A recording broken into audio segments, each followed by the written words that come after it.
Welcome to Read My Lips Tips for Success radio show with Linnaea Mallette on TogiNet. This is a safe haven whereby tips, insights, and strategies are shared by Linnaea and her guests for dealing with all types of adversities, embracing successes every day, and creating a life you love to live. Linnaea Mallette can discuss these situations because adversity has not stopped her from living a full life. You see, when she was just 4 years old, a high fever seared away a large portion of her hearing.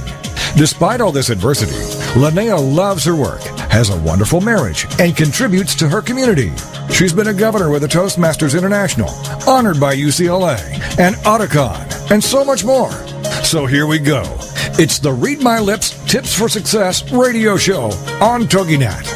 And now, here's your host, Linnaea Mallette.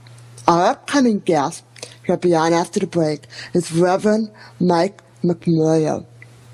And he happens to be the spiritual director for my own community. Having Mike as a guest tonight is so fitting because he is 100% Irish. For me, Mike is a real hero because in my book, anyone who kicks an alcohol or drug problem is a hero. When I worked at the Salvation Army Recovery Center several years ago, the director there said that the relapse rate of the men who went through their program is 60%. I was preparing for a talk to address the assembly there to encourage them to start a Toastmasters club. And the statistics at that time said that out of 100 addicts, 50% would never even think of seeking help. Of the remaining 50%, only 10 or 20% would try to get sober, and 10% are actually able to achieve and maintain sobriety. Those are pretty sobering statistics. My mama, she never was able to achieve sobriety. I have, thank goodness, and I'm intimately familiar with how challenging it is to achieve and to maintain sobriety. So Mike is going to share with us his journey as an Irish man who had a serious alcohol addiction, and his journey to get through that addiction, and his discovery of a God that works in the creation of his philosophy, blue-collar spirituality. Now, to give you a taste of the remarkable sense of humor of this man, he threw some little tidbits of bios, and he said he grew up mostly out of Edwards Air Force Base. He went to Sierra Junior College and majored in beer drinking and guitar playing and studied in carpentry. He moved to California in 81 and 83 during the recession. He calls it the last great recession. He built luxury estate homes in San Fernando Valley. He ran companies. He got his California contractor's license in 92. He got married, got sober, got divorced, got married, stayed sober, got divorced, came to find himself in the fall of 2000, became a minister in July 2007, and today serves as a senior minister. We're going to hear more from Mike after our break. Welcome back to the Read My Lips Tips for Success radio show, a show whereby tips, insights, and strategies are shared dealing with all types of adversity, embracing successes every day, and creating a life you love to live. And now, back to the show. Read My Lips Tips for Success on TogiNet. And here again is your host, Linnaea Mallette. Welcome back. Boy, you're in for a treat. By the end of this show, you'll appreciate why and how Mike, as our spiritual director, is so loved. He's a talented storyteller, has a great sense of humor, a keen sense of timing. He's upfront, honest, and most importantly, he approaches the spiritual life and practice in a way that's realistic and doable. So we are in for a treat as we hear from the delightful Reverend Mike McMoyle. Mike, are you there? Hello, Linnea. I'm here. Hi. Happy St. Patty's Day. Happy St. Patrick's Day. I've had my fill of corned beef already. And not too much cabbage. I love it. Yeah, cabbage can backfire. Yeah, especially in my little office here. We don't want that.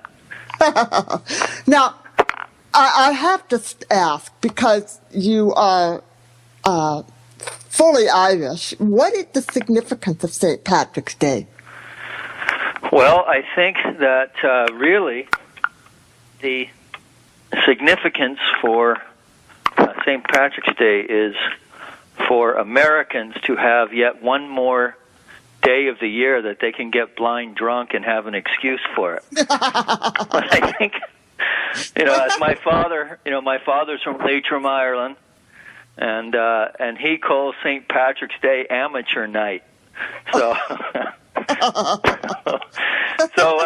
it's to honor St. Patrick. It's a much bigger deal in the U.S. than it is in Ireland, although it is a big deal and has become more of a big deal. St. Patrick is the patron saint of Ireland, of course, and as he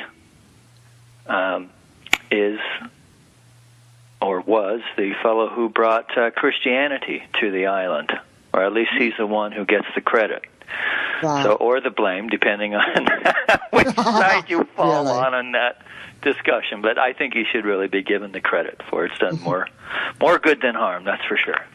Yes. So, now you said your father was making fun about St. Patrick's Day. I take it your father never drank or didn't have a drinking problem? You know what? He didn't. In fact, I can't really tell you outside of looking, up the family tree. Yeah. Where I got my fondness for drink, but my father, no. In fact, I don't think I ever really saw him take a drink until I was in high school, and I don't even know that they would go. My mom and my aunt would come up from Los Angeles, and sometimes my uncle, and they would go to the NCO club, and they come home all happy and giggly and ready for a big feed. But I had no idea that was, just the social lubricant, right? That alcohol, there's nothing wrong with alcohol. I mean, I'm abstinent from alcohol because I choose to be today, because it just doesn't. I'm one of those who can't drink it. Yes. And gratefully, you were talking about the statistics in recovery and how it can be rather grim, and I'm just when I hear those stories, I'm reminded of just how grateful I am for my own sobriety. Yes. And for my friends in recovery. Yes. Now, do you still go to CrossStep meetings? Oh, sure. Not like I used to. Yeah. I came to see that for myself. I went to several AA meetings, and I really feel it's essential for people in their first 5 years to get into the habit. Yeah. I feel it is the easier, softer way, even though sometimes you can get overzealous sponsors who kind of get up in your grill a little bit. But as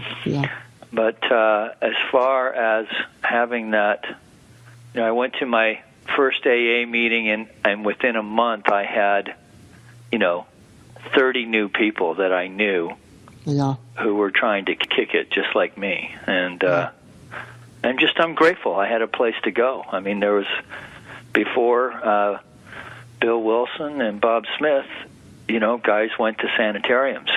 Yes, and were subjected to all kinds of treatments. So it's just amazing. The CrossStep program, just amazing. Yeah. So.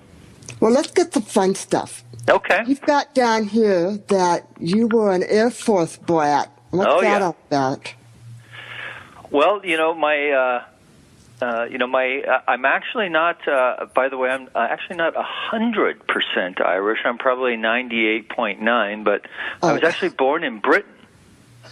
So, so my mother was born in London to Irish parents, and now Now, mind you, I play it up, and I lay it on pretty thick. I absolutely do.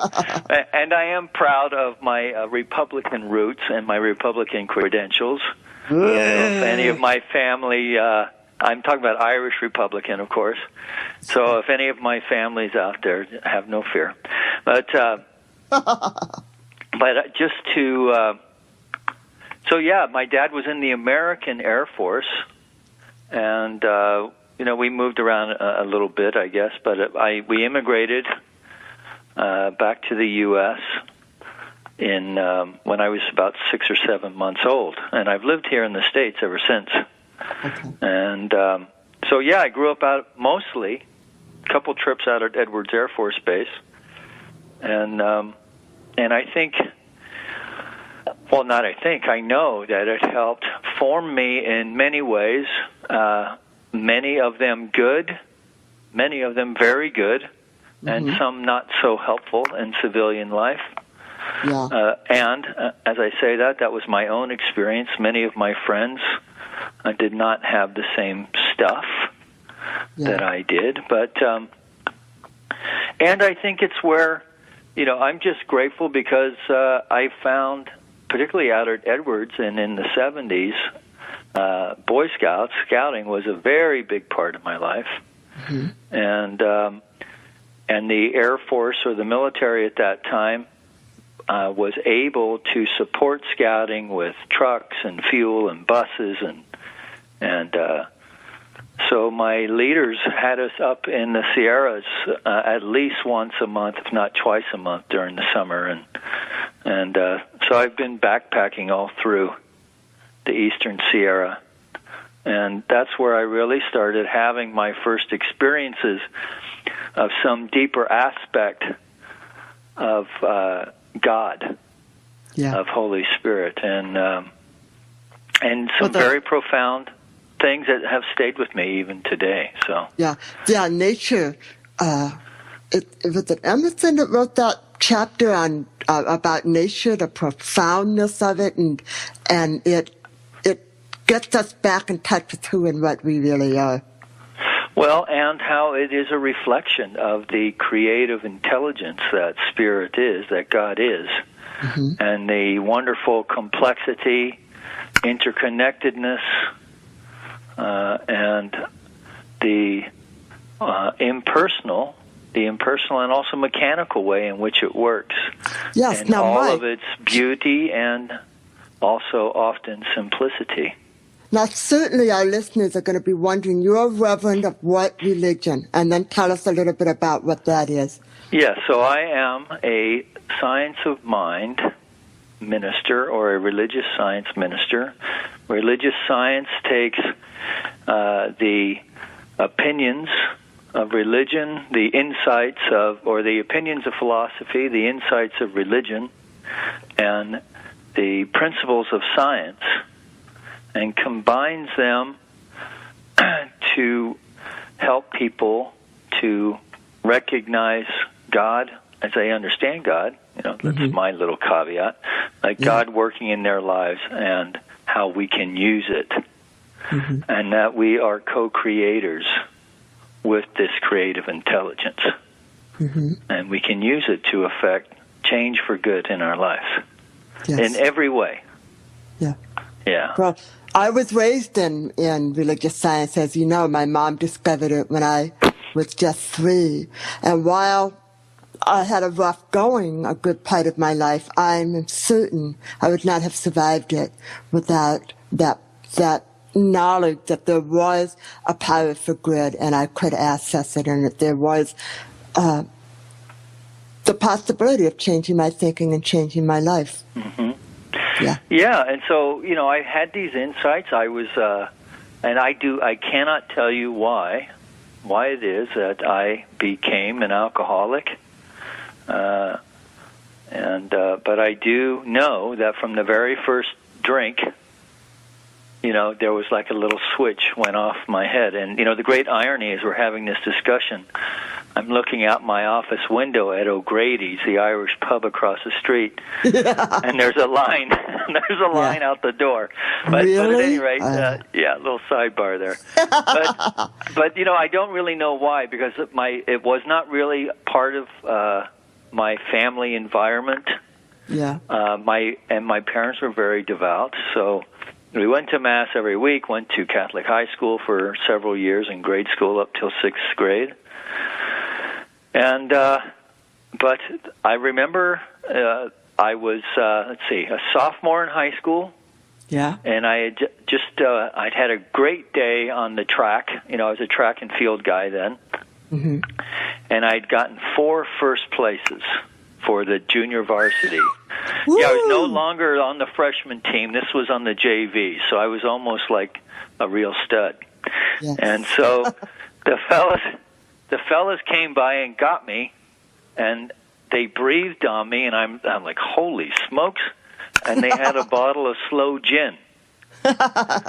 And so they say one of the signs of an alcoholic is you remember your first drink like it was the first kiss, and I can tell you that it was like someone had put a little missing gear in the missing cog in my brain, and I was all of a sudden I was good enough, I was tall enough, I was funny enough, and I ended up, I remember, on my toe on the top of a fire hydrant, peeing like a little cherub on a fountain as we were all having a good tee-hee, and it was fun. Here come the tunes. We're going in for a commercial break. When we come back, I'd like to hear a little more about your journey to spirituality from alcoholism. Sure. Cool. We'll be back. Overcoming adversity and celebrating everyday successes. This is the Read My Lips Tips for Success show on TogiNet with your host, Linnaea Mallette. And we'll be right back with more after these on TogiNet.com. And here again is your host, Linnaea Mallette. Hi there. Just before break, we were chatting with Reverend Mike McMorrow about his fondness for drink, and I suspect there's more to that story. So, Mike, do you have some tall tales to tell us about that? Well, I don't know if there's any I could actually share on the radio. I'm presuming this is PG-13 at least.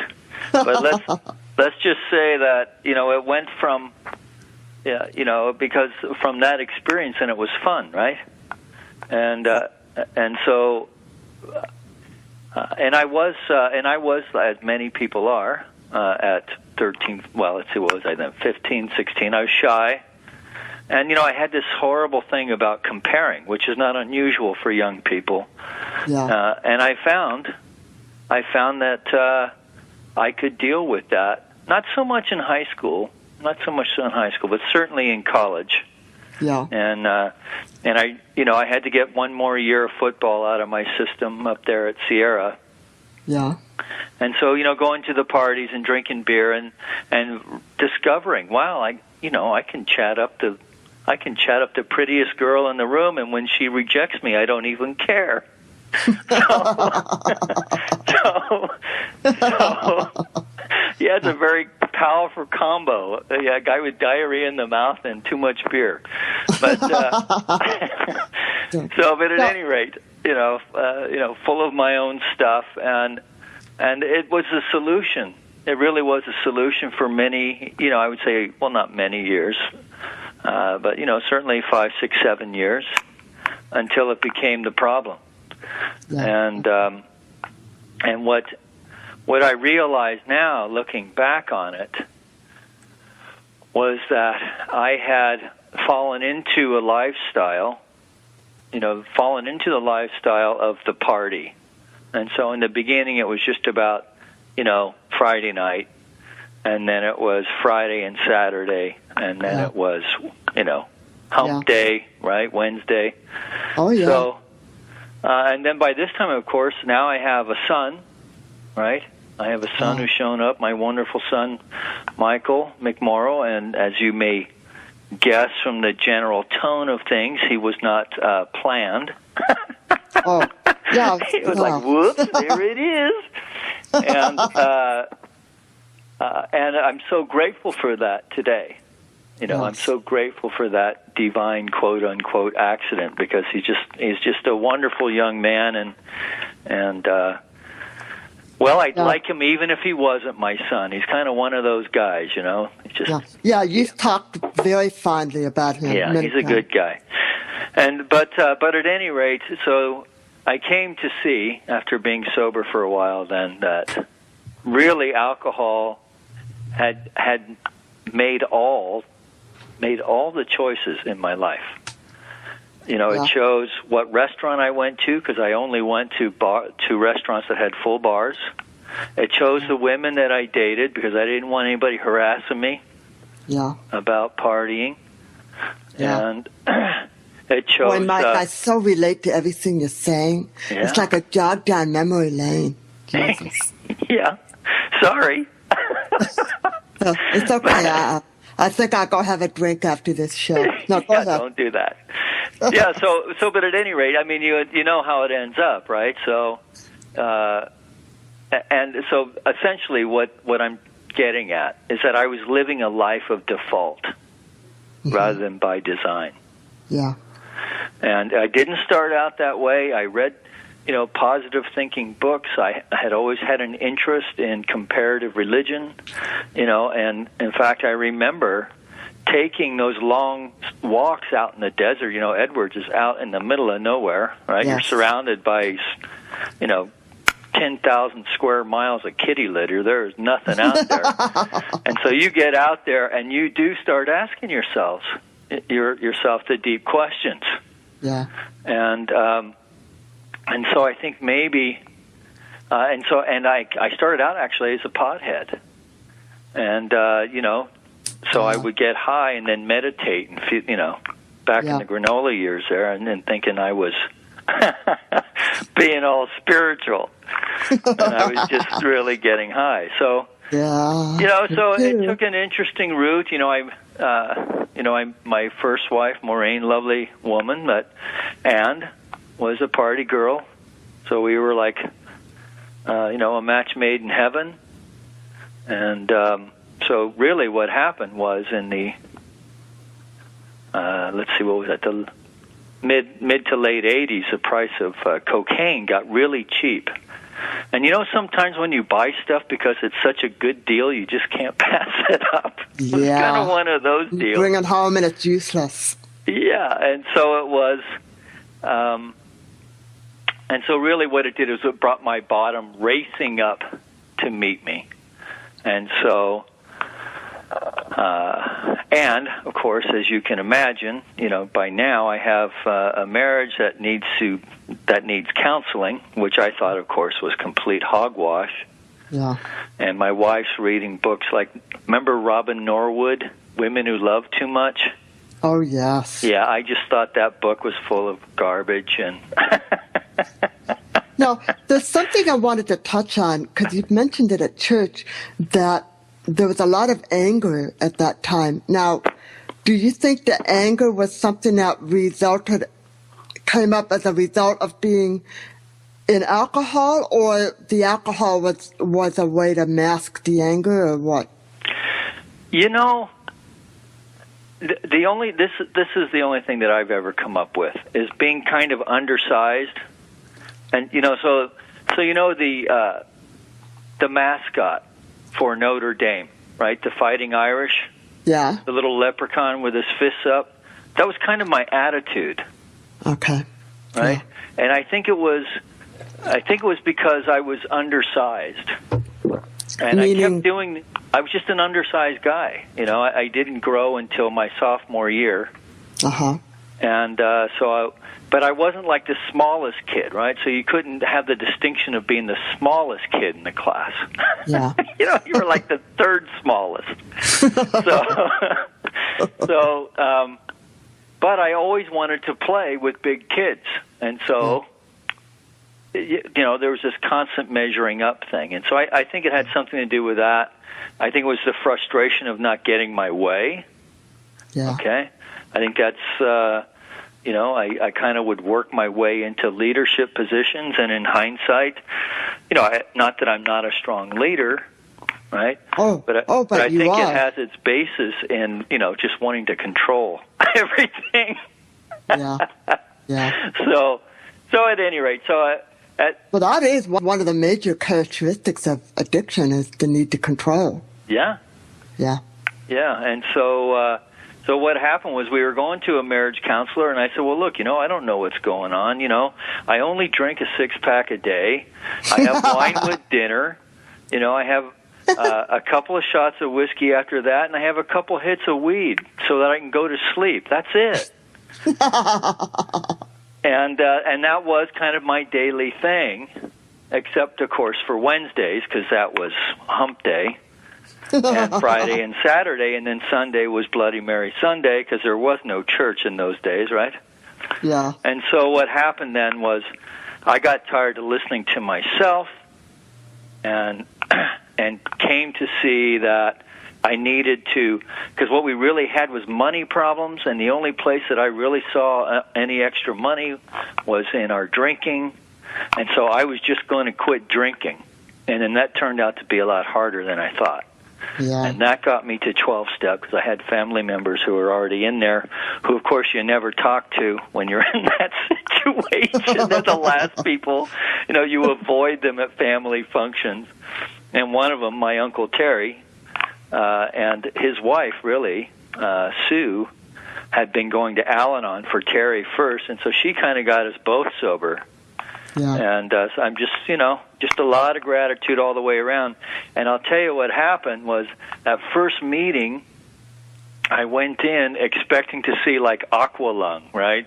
Remember that album Aqualung from the 70s? Yeah. And the guy on the cover and, snot running down his nose and, the whole thing. And that's what, and of course I got sober at this place called the Wholeness Guy. So Aqualung was definitely there. but at the podium was a girl. It was her 21st birthday, taking a cake for a year, and a guy got up and took a chip for 30 days, and I took him. I said, 30 days, no weed, no nothing, because by this time I had been trying. I couldn't get past Wednesday. Yeah. Right, couldn't get past Wednesday, Yeah. and so it wasn't until, and then I heard a guy say he was sick and tired of being sick and tired. Yeah. So I don't know if I was really prepared to quit drinking. And in fact, if you had told me 23 years ago, Mike, I'm having this vision.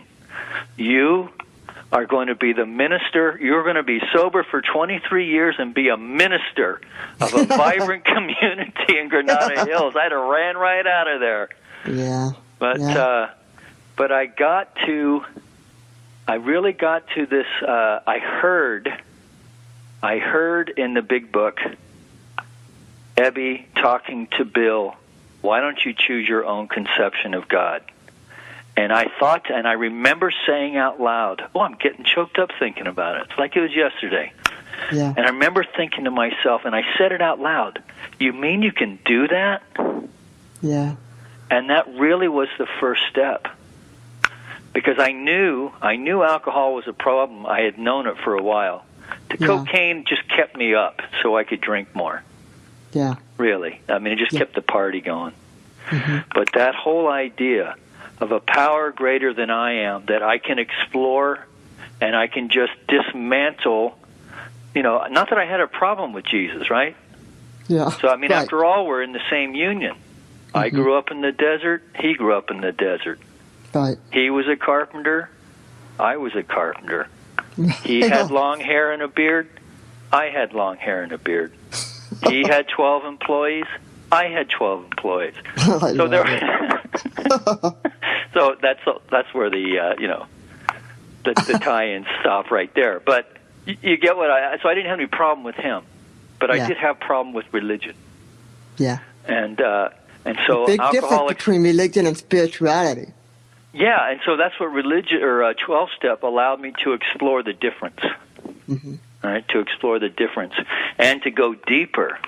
And not only that, challenged me to go deeper and not so much go after my sins, but to recognize that my behaviors were due to defects of character, mm-hmm. and to inventory them and then to release them. Get square with everybody, but to release them and really surrender to this higher power and say, okay, man. Well, when we come back, I want to hear about where you are today, what you're doing now, and what you see yourself doing in the future. Here come the tunes. And celebrating everyday successes. This is the Read My Lips Tips for Success show on TogiNet with your host, Linnaea Mallette. Welcome back to the Read My Lips Tips for Success radio show, a show whereby tips, insights, and strategies are shared dealing with all types of adversity, embracing successes every day, and creating a life you love to live. And now, back to the show. Read My Lips Tips for Success on TogiNet. And here again is your host, Linnaea Mallette. Hi. I have a question for Mike. Yes. So would you say that you've now created a life you love to live? Oh, absolutely. Yeah. Now, you may not know this, but one of my missions is to get you to write your book called Blue Collar Spirituality. But until that book is written, can you tell us a little more what that's all about? Well, sure. It's the idea, number one, that blue collar is a distinction that no longer really is true anymore. That blue collar workers are everyone. So there used to be in the social contract, of course, if you went to college, got your degree, right? You got the good job, you were free from layoffs. Right, so blue-collar jobs typically meant you got dirty, you worked with your hands, you were subject to layoffs, you were the exploited working class of and now everyone's feeling that pinch. Yeah. And so in my many years of, so it sounds like from my previous story that I was just laying around drunk all day, but I was actually pretty functional. Yeah. And had a contractor's you were a functional drunk. Yeah, so because I quit drinking when I was 32, right? So there was still plenty of time to, screw things up in sobriety also, but no. But I worked many years, and I was a pretty fine carpenter, I have to say. I was one of the best ones I worked with, although I worked with better. And as I came to recognize that there was an aspect to work, that there's an aspect to work that's very spiritual, and that when we're doing what we're called to do, that the word work no longer even really it's not really part of the definition anymore. Mm-hmm. In fact, I had heard, I don't know if it's true or not, maybe our Polynesian friends can tell us, I've heard that there's no word in the Polynesian language for work. So I'm lucky in that I have found two things that I was called to do. I love working with wood. I've always felt, even before I had any kind of spiritual awakening, the joy of planing a piece of wood and having that curl, that wood chip curl, paper thin, with the perfectly sharpened tool. Mm-hmm. And feeling one with the word. My brother works with wood, and he shows me some of the stuff. He loves it. He loves taking that wood and creating it into something beautiful. Yeah. And so I spent most of my I've done all kinds of work from building. I worked on the power plant up there at Pyramid Lake, to building bits of furniture, but mostly in residential. Mm-hmm. And that coming to see now that I've remodeled my own life through the use of spiritual principles, and seeing that the idea of remodeling your house or building a building is a wonderful metaphor for the work that we need to do when we really want to affect a major change in our life. Yes. So that there's got to be some demolition, right?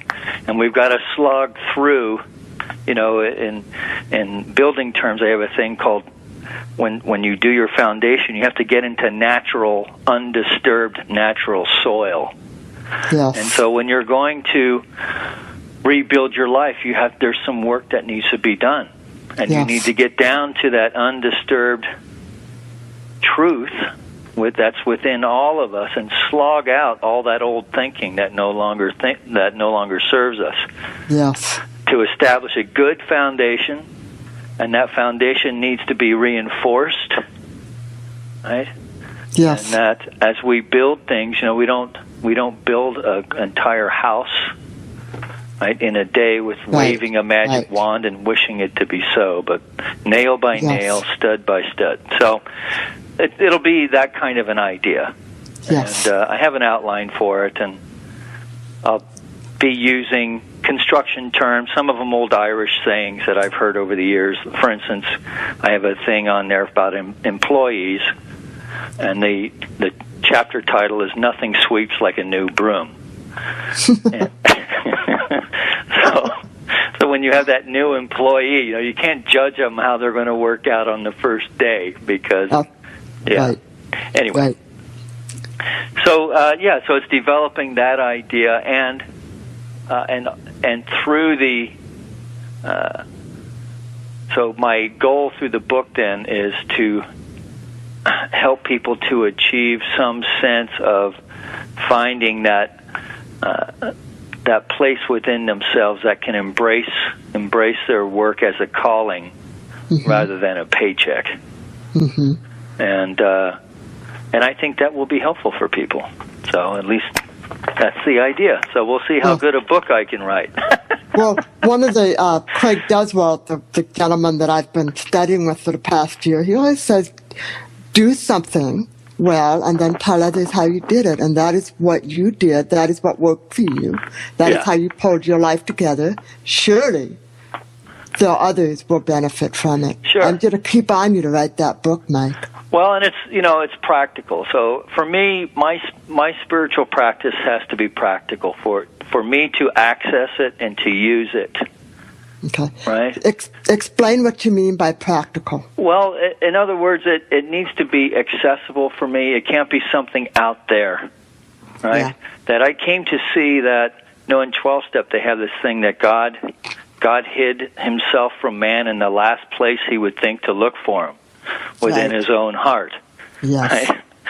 So the idea then of developing spiritual practice through meditation, and when we're shifting things, like when we're working, we can use affirmations and positive thinking and mental practice, on our cart on the round wheels. Those are the easy ones. Mm-hmm. But it's the square wheels, that one square wheel, that's the one we really have to bring our practice to bear on. Yeah. And getting bogged down in sin and beating ourselves around that is just nonsense. For really we are called to be perfect. Be ye perfect as our Father in heaven is perfect. And when we recognize that is our potential, that Jesus is the example and not the exception, then we've raised the bar for ourselves to take responsibility for our own lives, that there's a co-creative aspect to it, and it's completely doable. Yes. It's completely doable to the extent of our own willingness to embrace it. So that I know in my own life it's worked in many ways. I have this wonderful opportunity now to serve people in this wonderful way in a great community. I have a really dynamite sweetheart right now, and that's a direct result of working these kinds of principles. Yes. I'm in decent help, although I need to get Dean to quit bringing me those jelly donuts on Sunday. I know. Or I'm going to be in a 38 weight soon. Donuts. That's why I'm not coming on Sundays. No, I'm kidding. Yeah. Well, that's as good a reason as any. The new addiction. Yeah. So, so I guess what I'm saying, this idea of practical spirituality is having our practice be accessible, have it be meaningful to us, have it be something that we practice, just like we would practice scales on the piano or the guitar. And then we don't have to worry about things.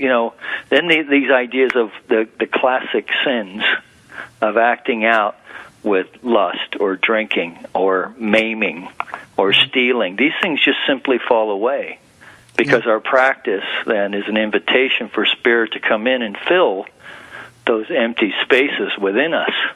Right. And so we are naturally called to the greatness that's already within us, and we're listening to it. Right? The call was always there for me. Right? But it was drowned out. Yeah. First it was drowned out by liquor or alcohol, and then it was drowned out by this idea that I had to constantly focus on my character defects in order to stay sober. And that's the only difference today is that I focus on recognizing that there are things that I do not show up in my best at, and if I focus on the opposite of that, then I can transcend it, to where I can shift my awareness of it, and focus on the good. And then I know it sounds corny to unbelievers, but you really do attract to you the things that you need to bring forth the life of our greatest desires, our greatest dreams. I agree, and I believe that's what adversity, mistakes, and chaos are really gifts that bring us to the better life, the better parts of ourselves. Mike, I have a special request. We have 2 minutes left. Okay. We have thousands and thousands that are struggling in Japan, and I would like to end this show with a prayer, a treatment for those individuals. And for the people listening in, if Mike's prayer goes to the tunes, and then that's it. I will not speak, and I will see you all next week. And Mike, if we don't get a chance to say goodbye, thank you for being a guest on the show. I love you to death. And I just think you are the cat's pajamas. 1 minute, a prayer, please. Okay, all right. And love you back. And so in that field of love that we've just established in this little thing that we've called a radio show, that field of belonging between ourselves, between our listeners, to anyone within the sound of our voice, and we recognize that there is that place of perfect peace within us, that pattern of perfection implanted by Spirit itself, and that we touch that now in a conscious way and allow that flame of divinity to come forward as a burning bush that enlightens and does not consume.